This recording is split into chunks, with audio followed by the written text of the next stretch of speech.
Assalamu alaikum жалпы мекендештер. Сіздер мен кайрадан эле Москва бар. Аккеме студиясында окуялар, жаңылыктар жана кабарлар менен саламатсыздар. Бүгүнкү 13 апрель ишемби, дем алыш күнүңүздөр ийгиликтүү, жакшы улансын. Чыгарылышта адаттагыдай эле Бишкектеги валюталар курсунан баштайбыз. Бүгүн 13 апрель курстар төмөндөгүчө. Евро сатып алуу 94 сом, 20 тыйын, сатуу 96 сом. Америка доллары сатып алуу 89 сом 30 тыйын, сатуу 89 сом 70 тыйын. Рубль сатып алуу 93 тыйын, сатуу 96 тыйын.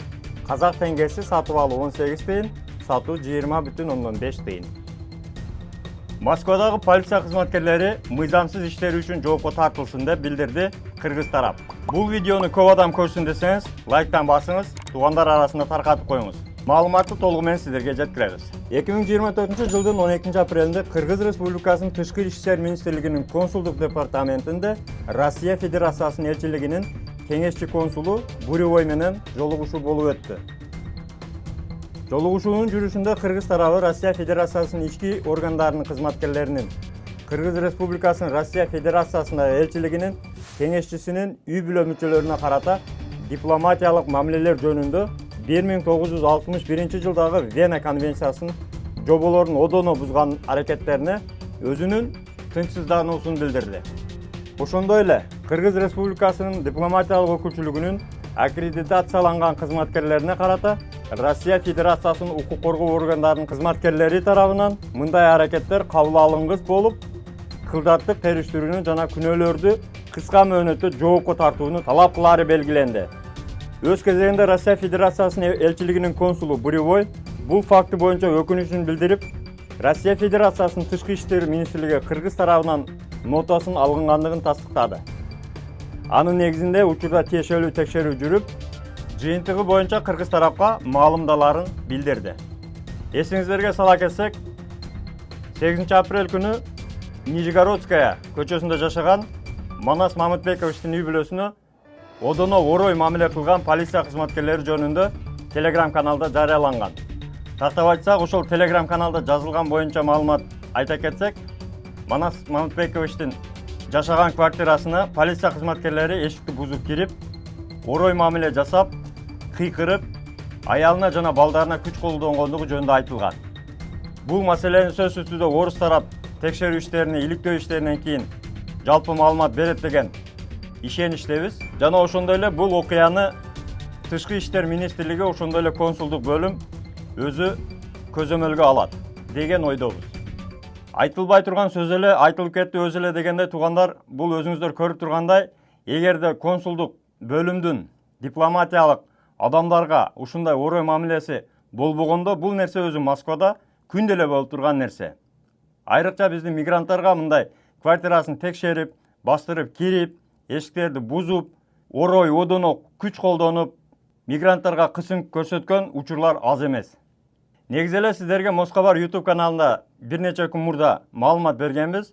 Айрыкча берилген тапшырмаларга караганда, полиция кызматкерлери участковыйларга квартираларды текшергиле деген тапшырма берилген. Ошого байланыштуу азыр бардык квартиралар текшерилүүдө. Текшерүү негизи эле катуу. Регистрацияны текшерип, документтерди текшерип, бул кадимки эле Москвадагы болуп турган көрүнүш, бирок акыркы учурларда өтө катуу рейдтер болду.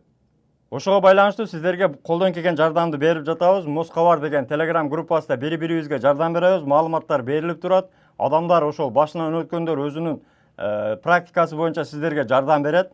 Андан сырткары айта кеткенбиз, эгерде квартирада сиздерди басып ошол полиция текшерип калса, сөзсүз түрдө көпчүлүк биздин мигранттар, көпчүлүк биздин мекендештер жашаган жеринде регистрацияга коюлган эмес.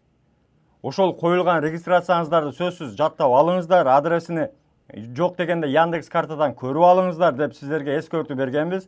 Сен билген маалыматты биз 10 жылдан бери билебиз, сен эми билдиңби деген биздин умный, өтө умный комментаторлор бар. Айрыкча диванда жатып алып жаза турган. Биз негизи эле маалыматты диванчыларга бербейбиз. Биз жаңы келген, эми Москваны көрүп аткан мигранттарга жардам болсун деп колдон келишинче ошолорго маалымат чыгарабыз.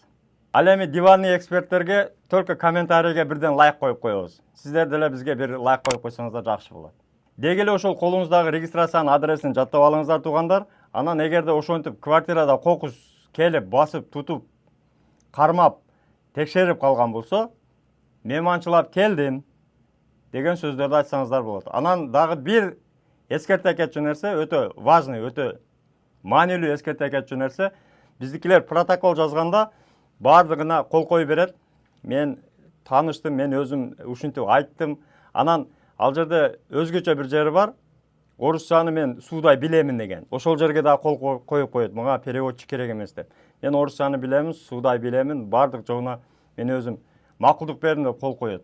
Ошол коюлган колуңуз өзү негизи сиздин мыйзамсыз иштерге барганыңызга негизи эле себепчи болот. Ошондуктан сөзсүз түрдө эгерде протоколду сиздер билбесеңиздер, түшүнбөсөңүздөр, кол коюштун кереги жок. Же не согласен деп жазып коюңуздар. Ушундай түшүнбөй кол коюудун артынан көптөгөн камалган учурлар дагы болгон, уголовный дело дагы ачылган убакыттар болгон. Жазылган протоколго түшүнбөй кол коюп, кийин ал жерде мисалы мен ушунча нерсени алып баратам, мен ушундай курьер болуп иштейм, ушундай нерселер ташыйм деген жерлерге деле кол коюп койгон учурлар болгон. Ошондуктан туугандар, өзүңүздөргө сак болуңуздар, документтерге так болуңуздар, регистрацияны таза кылып жүрүңүздөр. Таза регистрация боюнча 8936 111 79 11 номер. Жигиттер жардам берет. Деги эле бөтөн жерде бөөдө кырсыктан, куру дооматтан Аллахым өзү сактасын. Мекенге эсен-аман баарыбыз кайталы. Тапканыңыздарга береке. Үй бүлөңүздөргө жакшылык. Аман болуңуздар туугандар. Москвадагы мекендештер, кирди чыкты боюнча границага кыйналган жердештерди бекер ташыган, жолдо полный жардам берген, чек арага до конца өзү барган Толкунбекке чалыңыз. Ак кемеден десеңиз полный кошумча чыгымдар, разворот, черный список, өтүп кеткен, жоголгон документтер бекер болот. Машиналар комфорт, ыңгайлуу, жылуу жумшак барып келесиздер.